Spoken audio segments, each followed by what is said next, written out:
Hello, hello, hello, everyone, and welcome to the commentary zone. My goodness. What is happening here? Welcome to the commentary zone. As you enter the room, please don't forget to give us a little thumbs up, hit that subscribe button, and the notification bell. Tell a friend. My apologies, y'all. Anyway, today we're doing something a little different. I have a special announcement. So on the docket today, we have Sister Wives season 19, episode 14. The truth will set you free. Okay, guys. So I am here by myself today. And it's because Jamal is having a little family emergency. His mom is not feeling well, and he's asked that everybody send out good vibrations, prayers for his mom. He's a little tired and couldn't make the show today after being up all last night. But send your good thoughts, your good vibrations, everything to Jamal because he needs it right now. So welcome everyone. You'll just have me today and this will be quick and I'll need your help. If you have any questions or comments, put them in the chat and we'll go through them together. So here's the summary of this last episode of Sister Wives. So basically it was kind of like three things going on. We have Robyn and Kody go out on a date, Christine's engagement party, and then we see Meri and Jen go on a road trip to Vegas. So let's just get the engagement party out of the way. I thought it was cute. Am I tired of it? Yes, but she's living her best life. She's having an engagement party. They have it at a local restaurant. Janelle looks so cute in her pink dress, and Hunter flew in all the way from the East Coast to join them. Janelle and Christine, like their families have stayed together. And that tells me that they've done something right.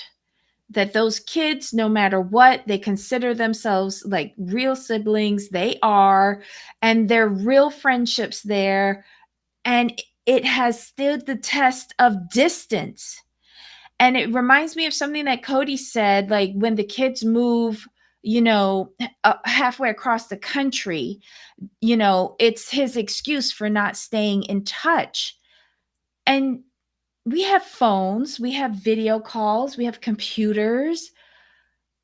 You don't necessarily have to get on a plane or drive. You can keep in touch. He just doesn't want to. And it's sad. But you know what? These kids have built a great bond, and I feel bad for Robyn's kids because they're not part of that. The one person who wanted this lifestyle for that, as she claimed, to have these family ties, her children have none, and it's her fault because she's been a separatist from the beginning. Thank you, Ryan. We're hoping, just say a prayer for Jamal and his mom. She's just been under the weather, and we're hoping that she gets back to 100% soon. Okay, so long story short, they have tacos. David comes in, says, Christine's wearing white. I bet you anything she's gonna make a mess of it. I bet you $5. As soon as Christine sits down, she drips some dipping sauce on her tatas, and she has a stain. Janelle to the rescue, because Janelle always has a stained stick thing, the Tide clean pins. She tries to get it out, but McKelty calls over David, and he sees that she's messed her dress, and he announces that he's won $5. Not sure who's giving him the $5, but okay, bro. Then the cutest thing that stuck out for me during this party was Hunter holding one of McKelty's twins. I loved it. It was so sweet. They're a cute family. Anyway, let's see. They have a cake. with Christine and David's picture on the top, and they decide to cut it as practice, but they eat each other's faces on the, I don't know, whatever. She's happy, he's happy, mazel tov, great for them. All right, so we're done with that section. I hope she is too. Let's see. What do we want to talk about next? Robyn and Kody's date, or Meri and Jen in Vegas with their friend Brandy? I don't know. Let's do Robyn and Kody. Let's get them out of the way. So they go to the same, it looks like the same restaurant that Kody and Janelle were at a few episodes ago, up in the attic. And they're so excited to be able to go out on a date and not have little kids running around. What little kids are in their house? Like Solomon and Ari seemed like bigger kids to me when we saw them with Meri. Like, I consider little kids like 5 and under. But I don't know what they're talking about. But anyway, and besides, her older daughters can babysit them. Why can't, and they used to have a nanny. Why is it so hard for them to have alone time? Even in the house, send the children, like they've got multiple levels in that house. They can send the kids to the playroom and they can go and have a private conversation. It doesn't make sense to me. But those of you who are parents, please chime in. They act like their kids are toddlers. Those kids can entertain themselves. Yes. Or they can understand when you say, Solomon, Ari, could you excuse mommy and daddy? We have to have a private conversation. It's not that difficult. I don't know. So they sit down, they're having their meal, and Robyn says, she brings up the subject of what the girls were talking about to her last week, regarding trying to find community within a church. They want to find a church, to find like-minded people. Nothing wrong with that. But they're adults, but okay. They're still living under their house, so I guess Robyn has to take them. So Robyn also slips in that she would like to go to church too. And that kind of woke up Kody. During their segments, and even what's her name? Brianna and Aurora, they were like, they commented on how he communicates, which seems to be a little terse. And he gets into a passion, especially about the religious aspects of conversations. I don't know why Kody thinks that going to church, he needs to sit down and fact check whoever is giving the sermon. I didn't think that's what you went to church for, but okay, Kody, that if that's what you go to church for, you go to church for that. He also brings up that his issues with the church because they wanted him to cut his hair. And he's not letting anybody tell him what to do, which is fine. I mean, that's, whatever floats your boat. But they have this conversation and he's okay with the girls exploring this. He would love for them to meet boys at the AUB, a nice handsome boy at the AUB. And Robyn kind of says that's not the reason why we go to church. Okay, Robyn. Then we get into the segment on why she went to church. Because we find out the real reason, the real story of how Kody and Robyn met. And it differs from what was in the book and what they told us on this show. Because they were supposed to have met with Meri at a friend's house or cousin's house. But now we hear that they were in a church. He was talking to a neighbor and he was turned around in his pew and she was looking at him and he was looking at her and she was looking a bit too long. And they felt the connection. She got a thunderbolt, apparently, and or a lightning bolt that went through her body. And he said that her stare was too long. She has to be married because it was inappropriate. Well, what were you doing staring back? Because he said that he stared longer than she did. I thought that in this church, the men weren't supposed to be going after married women, and he automatically assumed she was married because of how she stared at him. It was very weird. Her story was a little bit different than his story. They can't get their story straight, and oh, yes. Yes. Ryan, it's just so weird. So very weird. They can't get their story straight, and they forget we can stream the whole series. We can even go back and read their book.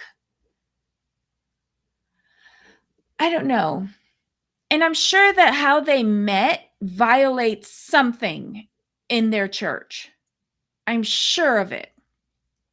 But anyway, that's their new story. Kody allows Robyn and her two older girls to go church shopping, but he says, I don't want you going by yourself for too long because I don't want the men in the church to think that you're a single mom. Huh? Okay. And then he says something in his confessional that there were a lot of men going after Robyn and they were trying to get around him to do it. When did this happen? When did this happen? Was this like when you were first courting her, trying to beat away all the other men from your Diesel Jean, wife? I don't remember seeing that on the show. I just don't. And then he said something else. He said, show me your ring. Show me your ring. I want it to be big enough so that they can see it. Chat, hold on. Hi, avoiding eye contact. Hi, Deb. Chat is starting from. Oh, you're starting from the beginning? Okay. Alrighty, hun. I found it interesting. Hold on. Let me see if I have these pictures. Okay. I do have some pictures. Okay. All right. So he wants her to show the ring. And we get a close-up of it. Share screen. Let me see. Window.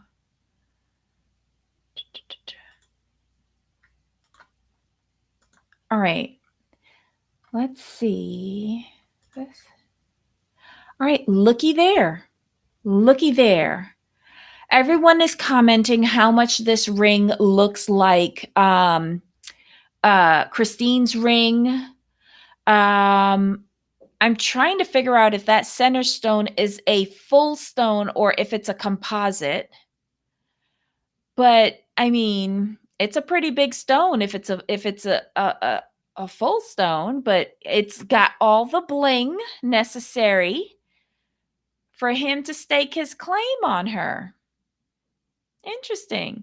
But he also says that he doesn't want her going there too long because he's going to go too. He just has some issues with the church and culty churches. Go figure. Let me see. I think I have another picture. Hold on. She had on a lot of jewelry in this episode. Let me see. Okay, can you guys see that picture? Did it change? Yeah. Okay, so she's got on the horsey ring from David Yurman. That's about $6,000. God only knows how much the new wedding ring costs. I'm thinking that this watch is an Ebel watch, so that's pretty expensive. And she has on a diamond circle necklace. And I'm not sure if these are just gold earrings with diamond cuts or if they're diamond earrings, but she's got on quite a bit of jewelry. And I notice also that Kody wears a different Rolex every episode. every episode.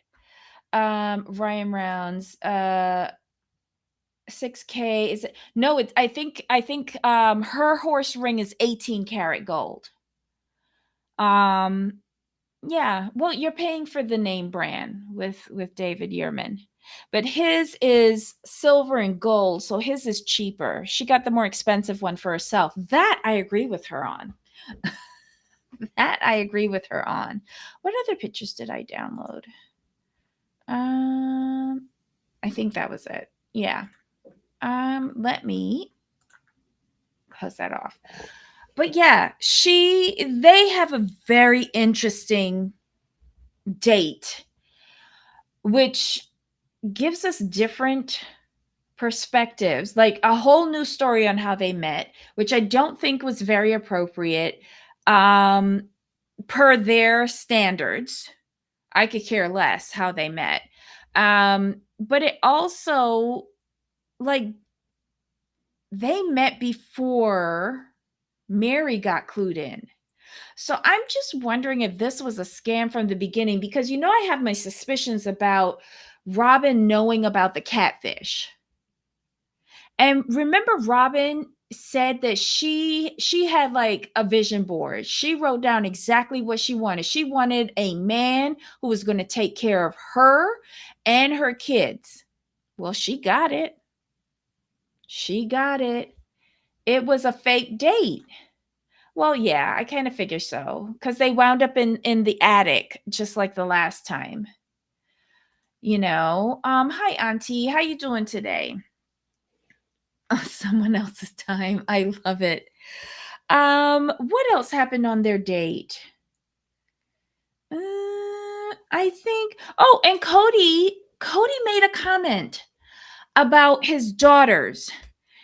Well, Robyn's daughters. It started off as Robyn's daughters first. That he's just the knight with a sword and a king. And he was going off the rails with this comment. And he should really stick to a script. And then he made another comment regarding how he behaved towards his other daughters and their religion. It almost seemed like he was kind of regretful. That would be interesting if he was regretful. I don't think he has it in him. But wonders will never cease. Put into the comment section if I've forgotten anything in Christine's segment or in the date segment. We can go back to it. Let's go on over to Meri and Jen. They're going on a road trip to Las Vegas to meet their friend Brandy. We're meeting all of Meri's friends that she developed in Las Vegas. The ones that Kody said she had this huge friend group in Las Vegas that liked her, but her family didn't like her. I thought that was a dig because we never saw these friends. But Meri's had a wonderful life, apparently, that we never saw. So she takes Jen down to Vegas. Jen hates Vegas because it's hot. She's got some chi-chi chillers that she's going to put on her chest. Good for her. I like Jen because Jen says basically what I'm thinking. Kody leaving the church basically because they wanted him to cut his golden curly locks. Yeah, that was stupid. That was stupid. But I was listening to IQ, a replay of one of her recent shows, and that couple notes on Life 444. I know I'm getting their channel name wrong, but apparently she played a clip from one of their shows, and it will bring it up during the Meri, Jen, and Brandy segment. I don't think. Okay, so here's my opinion on Kody's statement regarding cutting hair. I think it was a way of the church trying to control him, to see if he would acquiesce to their requests. And he didn't, because I think he's placed his ego and his pride before anything else. It's another reason why he can't admit any fault in the demise of any of his relationships. It's always somebody else, and that's a character flaw on Kody. Um, but yeah, a simple thing. Just admit you don't have any hair on the top of your head. We all see it. And you growing, this longer hair and dyeing it and perming it and putting on hair nets and scrunching it and blowing it and tossing it, you still don't got no hair on the top of your head. It's like a whole little you. Why hasn't he gotten plugs yet? If he is so vain about how his hair looks, excuse me, one would think he would have gotten plugs by now. Hold on 1 second for me. The one day I forget to bring in a glass of water. He's so vain, and cutting his hair would reveal his baldness. Yes. But he is also so vain. Why doesn't he go and get plugs like everybody else? Okay, so we go to Brandy's house and they're talking. Brandy, okay, according to Meri, Kody knows Brandy. They used to double date when they were in Vegas. Why we ain't never see that? I would have liked to see that. Robyn spent the money. Thank you, Auntie. She sure enough did spend that money. Let's see. So hold on. We meet Brandy's husband and her kids, and they seem to like Brandy's kids know Meri more than Solomon and Ari do. Isn't that a joke? Let's see. So they go through the whole breakup thing. I think it's like 6 months since she's gotten the release from the church. Jen tells her to tells Meri to speak on like the first time that she called Kody her ex. And we're like, I was gearing up for something to be like she's gonna really realize that she is divorced from this man. She is separate. She is moving on. No, no, because at times she was defending Kody and saying that she loved him, but then she corrected herself and says she loves him. It almost felt like she would still give him another chance. This didn't make any sense to me because 2 seconds before she was calling him a dumbass. I'm going to need Meri to course correct and get with the program that all of us have been on for like 10 seasons of this show. Meri, Janelle was right when she said you are loyal like a dog. But at some point, you just got to let it go. Let it go. Probably because he'd have to cover his head for 6 to 9 months while the transplant takes hold if it works. Well, he already wears the visors. And he just has to do that little U thing in the front of his head. He could do it. He could do it. He's made enough money. He can do it. Let's see. Okay, so Meri then goes on to say, when she got the release, she sent this email, this very nice text message to Kody. And at the end of it, it said, you no longer are responsible for me. I am responsible for myself. I've got this. And I was like, go, Meri. This sounds good. She says in 20 minutes, he called her. Kody calls Meri 20 minutes after this text. Pissed. Why does she have to do the release so soon? Does she have another man on the side? And she's taking this as like, oh my God, he's so jealous. No. It's because the elders contacted him and said that he is being charged with abandonment of Meri, and that's the reason for the release, which pissed him off. And what that lady, that husband and wife team from that other YouTube channel, God, somebody please remind me the name of that channel. It has 444 at the end of it. And it starts with notes from, or something like that. Anyway, IQ played the clip. So when the elders called Kody, they told him it was abandonment. So Kody's response would have been, if Meri had said, yeah, I got me another man, he could have countered that and said, she's sleeping with someone else, so I can't abandon someone who left me. So that's why he was asking Meri if she's got another man. And on top of that, Kody was super pissed in that conversation with the elders, and he told them that they better not give a release to Christine or Janelle. And why is he trying so desperately to hold on to his spiritual marriages with Christine and Janelle? Because that makes 3. So in his mind, he is still married to those 2 women. But how is that going to work out? Because remember, Robyn said as soon as you have sex with someone, you're divorced. Hold on.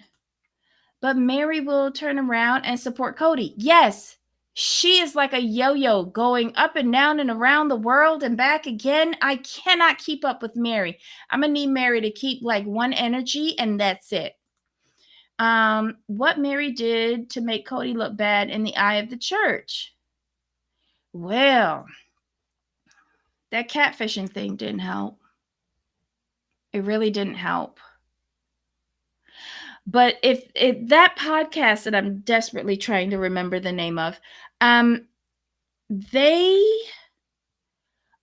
the woman from that podcast, her dad is like the senior elder at the church who gave Meri the release and who spoke with Kody afterwards.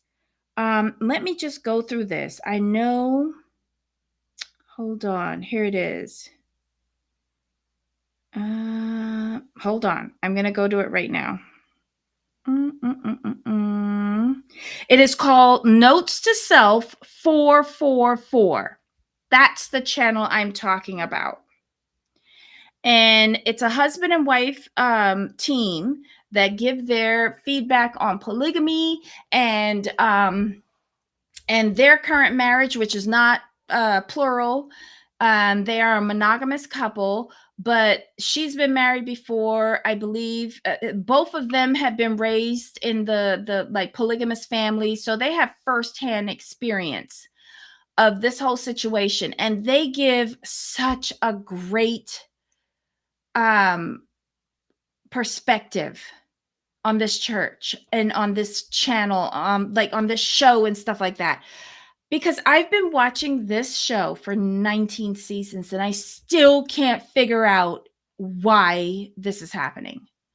So listening to them, and there's another polygamy show on YouTube. Surviving polygamy? No, that's not it. That's HBO. There's another couple that talks about it as well. It helps me understand more, but then I still have more questions. It's so strange, but it does help me understand it more than Kody, Meri, Janelle, Christine have ever tried to explain in 19 seasons. I will say that. Yeah, what's going to happen now? You know, and I really do think, based on Kody's reaction to the elders, threatening them, telling them that they better not release Christine and Janelle, I feel like they should go to the church and get formal releases. I really do. Because I think that would totally shatter Kody. And I feel Kody needs to be broken down to the foundation. He really does. and go into some therapy and try to rebuild the relationship that you have with yourself, and then try to rebuild the relationship that you have with your family. Because the man that you are now is kind of crazy. He was coming across 10 times crazy in his supposed date with Robyn. He was aggressive. He was fidgety. It was uncomfortable. Like, what kind of house is Robyn raising her kids in with Kody? Kody isn't stable to me. He's not stable. I cannot be in a relationship with a man where I don't know who I'm going to be talking to from one moment to the next. It's a bit disturbing and scary for me. And I know I'm all over the place in this, and I do apologize. Usually I have Jamal here who will rein things in, but let's go back and finish off. Was there anything else that was brought up? Okay, so they talk about Kody. They basically laugh at Kody.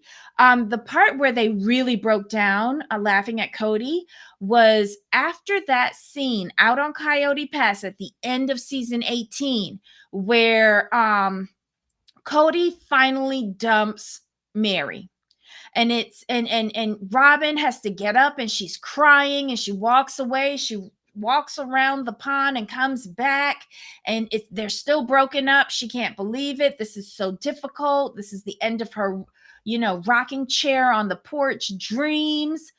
And apparently Kody comes to Meri a few days later and tells her that conversation was so hard on Robyn. You just broke up a 30+ year marriage with your first wife, Meri, but you are telling Meri that this situation was so hard on Robyn. These three women broke down and nearly peed themselves.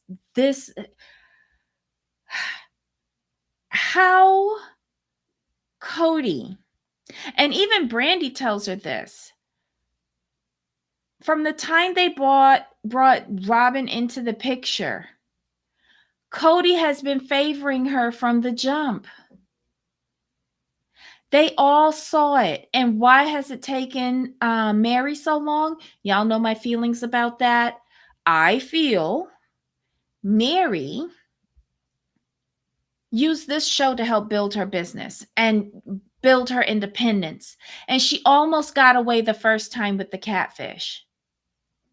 So she stuck around a little bit longer until she could leave for just herself. I think the first time she was leaving because I think she was still in the mindset of a man taking care of her, even though she was already working and building her business.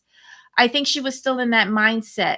But I think when Lizzie's end came around and she didn't get the support from the family for the purchase, she finally realized that she was in this alone, and she kept it moving. And I think that was the best thing that could have happened to her, the rejection of the loan from the family account for Lizzie's inn. And it's created who she is today. I just wish she could get other things sorted out in her life emotionally, like how she's sorted out the financial situation. Auntie says, I think Meri likes to play victim, so everyone feels bad for her. I had a friend just like her. I agree with you, but what if she only does that for the show? Because it would benefit her being a victim for her business. Remember, she's in that MLM. She needs people to get on her team, and she got in at the ground floor. So she's got a whole army of people selling for her. She doesn't have to do anything except keep them in line. And remember, when she first started this was when he was really icing her out. So she has built a business on being a victim, both in her personal life and on this show. I agree with you, Auntie. Plus, she really loved Kody and thought he'd come around if she did his mystery task. Yes, he would give her the list, the never-ending list. But here's another thing that I have thought in my head. I think her going for the release from the church was kind of an ultimatum for Kody. She thought he would have said, don't go and get it. Or when the elders called saying that they had made the appointment for the release, that he would have been like, oh no, we can't do the release. I still want you, Meri. But he didn't. He ignored it. And she went in, she got her release. She came out to her two friends, Hillary and Andrea, who were sitting in the parking lot. And that's what she realized. Kody wasn't there. Kody didn't stop it. She was in it all by herself. So she decides, okay, I'm going to do this last ditch thing. And I am going to send him this text. And I'm going to let him know it's okay. You are no longer responsible for me. And he called your dumb ass up 20 minutes later and asked you if you got another man on the side. And you are still so dumb to think that he might be jealous, when in truth, in fact, he was looking for a rebuttal to give to the elders to say you were cheating and that you left on your own accord for another man and it wasn't his fault, because Kody can never accept responsibility for anything. Anything. Y'all created Kody to what he is now. You absolved him from being a father in your children's lives. You absolved him from being a provider for so many people. You absolved him of any responsibility for being the head of your family. This is what you get, ladies. You created Kody, and now Robyn got to live with it.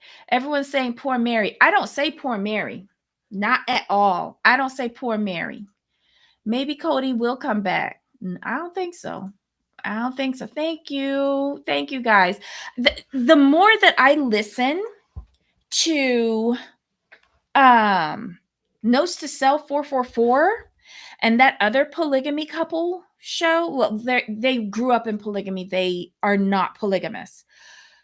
It's given me a deeper perspective. And Meri, you know, I've always considered her director of HR, chief recruiting officer for this family. You guys know I've always thought that's what Meri's role and it was in this family. And she fulfilled it well, you know. But there's a price to pay, because Meri was very manipulative with every wife that she brought in, except the last one. The last one flipped the script and got you to divorce your husband so that your husband could marry her. Meri, I don't know where you lost it in the end. And this reinforces my feeling that Robyn knew about that catfish, because that was a way to steal your power. As Kody puts it, she had the power. He wanted to replace her. He melted her ring. That was to hurt her. He replaced her as the legal wife and tried to usurp her as the head wife. But the wife 2 and 3 never acknowledged wife 4 as head wife. Never. And that was the one thing he couldn't replace Meri in, is how the other 2 wives saw Meri versus Robyn. And you have to acknowledge, Kody, you made a fatal mistake. You tried to put Robyn on a pedestal by allowing her to be separate the entire duration of your relationship and marriage, the spiritual marriage and then the legal marriage. But in separating her, you also formed a wedge between the first three wives and wife four. And that's why when you made the legal switch in marriages, wife one through three never acknowledged wife four as head wife. The two people that started this family, Kody and Meri, made fatal mistakes throughout their entire relationship and building this family. And they built it up to destroy it in the end. That's my opinion on that. I know I went off on a huge tangent, so I'm so very sorry. I did not like how Meri put down wives 2 and 3, Janelle and Kody. Not Kody, Janelle and Christine, stating that their behavior was less than proper during their separations. Everybody handles a divorce, the breaking up of a relationship, a separation differently. And just because you decided to pacify your ex-husband and beg for any little crumbs of I don't know what fake emotion Kody can give at this point to you, Meri. Just because you decided to go down that path and continuously let this man hurt you over and over and over again, doesn't mean that you can judge how the other women decided to handle their separations, because they've always told us that their relationships were separate. So therefore, you cannot judge anything. And I think it was Brandy. It was either Brandy or Jen. I can't remember who. But one of them said they never respected your marriage because you stayed out of their marriages, but they never stayed out of yours.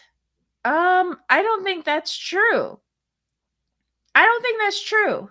I think the one time that they had a comment on Meri's relationship was during that catfish. And that was a betrayal of the entire family. Because when they were up in Alaska, Meri, I still remember this. Meri was like, I'm not even sure I'm going to be here when we get back. And that was when she was planning to run away. So when they found out about the catfish, the whole family had to comment on it because they were in therapy. Let's see. I'm not sure Meri is so happy Kody considers her his favorite ex-wife. Correct. She would rather him say that she was his favorite wife. And that goes back to when the day that they were Janelle was trying to show the plans for her casita out on Coyote Pass, and they were talking about the COVID rules, and Meri made that sly comment saying that it was Robyn's rules and not Kody's rules, and Robyn took offense. He would go around and tell all of these wives that they had to be that part of the rules, the task that Meri had to do on her list was to be nice to Robyn. Christine admitted that. She was the only one that did it, and it still wasn't good enough. And she realized then she was never going to be Kody's favorite anything.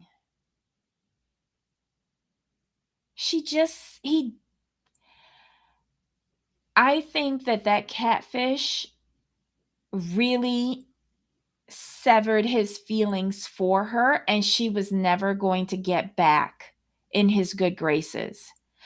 Someone said that when a man cheats, a woman will always take him back, or not always, but she has the capacity to take him back and forgive him for his mistake, and they can move on.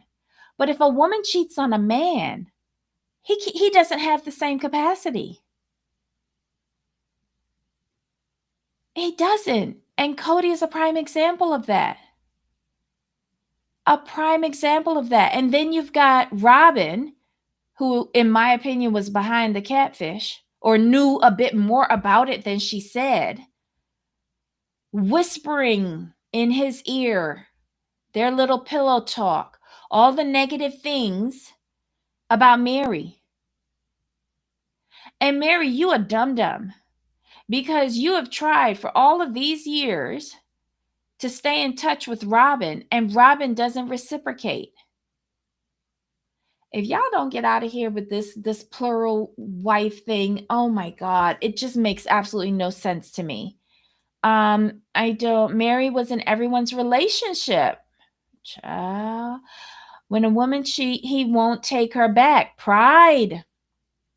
Yep. Meri is jealous of them. Oh, auntie. Wait, what? Ryan says she did that because she's a pick-me.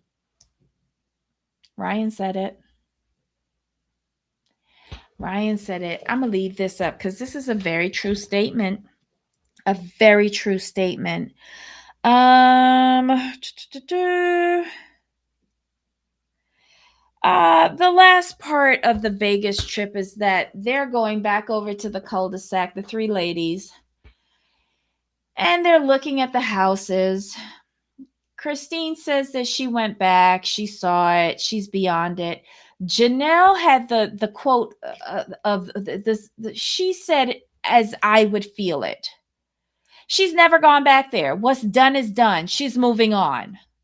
Gotta love Janelle. Got to love Janelle.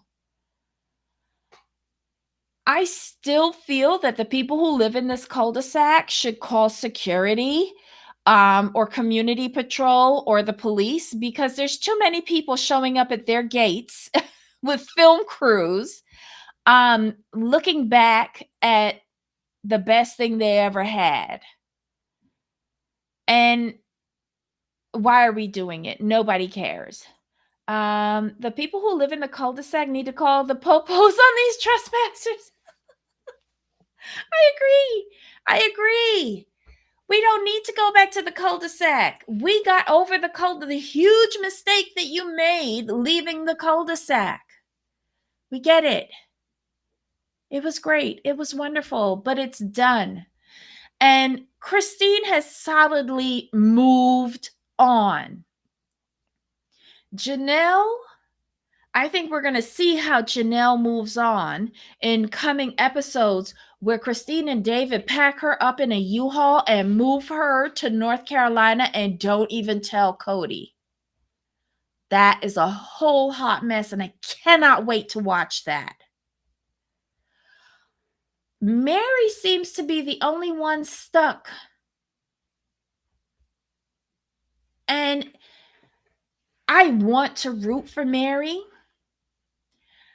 And I find myself like going, yes, Meri, yes, you're moving on. You're making a new way for yourself. You've got your new friends. You've got your old friends who are telling you all of these things that we've been saying at the TV, screaming at the TV for season after season after season. And just when you think she's getting it, she says some bullshit about Kody and thinking that they could get back together. She would give him another chance. Plural marriage can work in the right situations. No! You went and got a release, girl. You went and did the ultimate thing. You got a release. You got him banned from getting future wives. Let it go and move on. Auntie says, I think production doing the cul-de-sac. Yeah, I think they should call the police on production too. I hate this season. I truly hate this season. Ryan Round says, are we going to see the lawyers getting involved with the land at all this season? I don't know. But I would like to see that. And I'm wondering if there was some sort of payout to Janelle to allow her to buy the property in North Carolina. Like, where'd the money come from? Was that just Maddie and her husband who bought that property, waiting on, Janelle to get a payout from Coyote Pass, so that she could pay back Maddie? Because remember, that came up at one point in a couple episodes ago. I don't know. This is so convoluted and so twisted and so unnecessary to us, and we shouldn't have to wait. Like, how many seasons have we been screaming for a forensic accountant to come in? I think since the first time that we saw Sutton on Housewives of Beverly Hills, and she said the forensic accountant, we've been demanding that we get one on this show. Okay. Auntie says I can't. She reminds me of ex-friend. Oh my God, I'm so sorry. Ryan says, right, because Janelle didn't have any equity in any property because her place was rented. Correct. And she gave what equity she had from Vegas to put into McMansion number one. And then she sunk $70,000 to $80,000 supposedly into her camper van, which I'm hoping was a rental. I really am hoping it was a rental because we don't know what happened to it. And if she bought it, I hope she sold it and got some of her money back. But she is saying that she's the only one in the family who could actually get a loan. Remember when she was at lunch with Kody? She can get a loan, a traditional loan. Not one of these balloon fiascos that Kody negotiates. So she got her credit in order. Auntie says, allegedly Kody and Christine had a closed court yesterday. Their lawyer was there. So they went in for the custody? Oh, child. I'm so sorry that this is like a case involving a child, so the proceedings will be closed to us, but I want to see the DNA tests. I want to know what he's going to have to pay because Mr. Moneybags, he sold McMansion 1.0 for 1.7 million dollars, bought McMansion 2.0 for 2.1 million dollars. All of these trusts that have been set up to buy and sell these land parcels. Very interesting. Very interesting. And we still have Coyote Pass held in limbo. I think something has already been decided on Coyote Pass and the ladies have been paid out.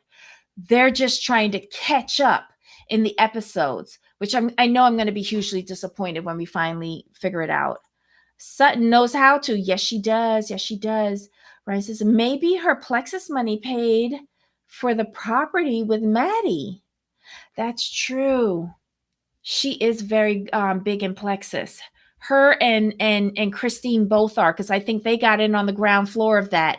And again, brought all of the viewers from Sister Wives because they're the victims. They're the victims because Christine was causing people to stab themselves in the kidney, and she was so difficult to love. And then what did Kody say? Look at them and tell them, she was unreasonable. She was unreasonable. But the only wife that was good to him was kind, sweet, shy Robyn, his one and only loyal wife who's going down with the ship. If she is still married to him in the next 5 years, I would be so surprised because I expect this house of cards to come tumbling down on him with his, what did Meri say? He's always been very creative with finances. You take from Peter to pay for Paul, and Paul pays for all. She forgot that last part of that old saying.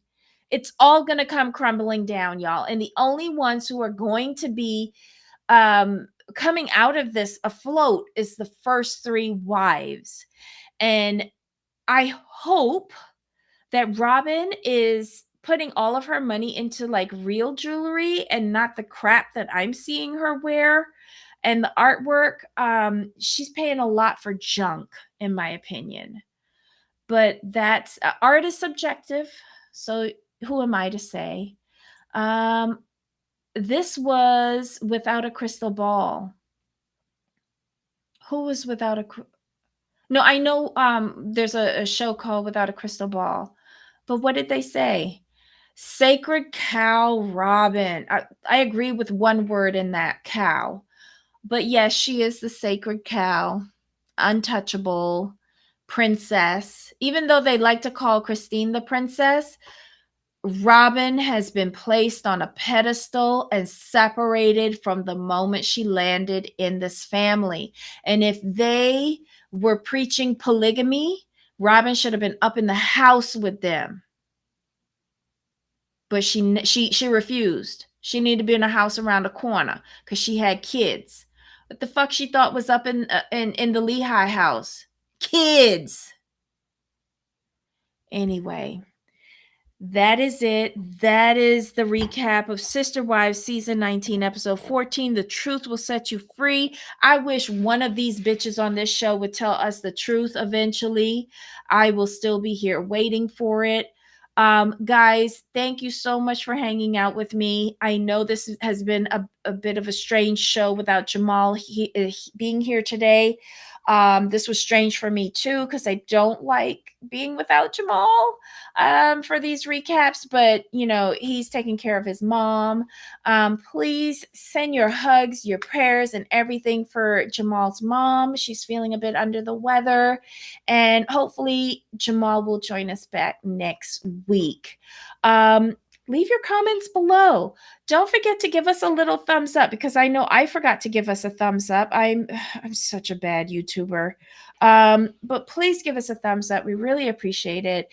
I'm going to be here tomorrow to go through the season finales of Thousand Pound Sisters and Thousand Pound Best Friends. I might be here alone again, so come in and join us. Hi, Midwest Jess. Sorry. Oh dear, if this flipped. Who is this show? I have to subscribe. Well, this is the commentary zone. And we'd love for you to join the tribe, Midwest Jess 007. Come back tomorrow. We're going to be talking about 2 other TLC shows. It won't be as long as this, I promise. Let's see. Thank you, Auntie, for joining us today. You gonna go solo tomorrow? I'm not sure. That's TBD. But I'll be here. And if I'm solo, I would love it for you guys to join me. Thank you, Auntie. I appreciate it. And thank you for praying for his mom. Those finales are so, oh my God, yes, they were. I'm so upset, especially at the sisters. That ended so wonky. We'll talk about it tomorrow. Thank you, Auntie. Indeed, I enjoy. Thank you, Midwest. Give us a look-see tomorrow as well. Okay, guys, I'm gonna wrap it up. I appreciate y'all being here with me today, keeping my company so I wasn't all alone. Enjoy your evening, and we will see you again tomorrow. Aw, thank you, guys. All right. Enjoy your afternoon.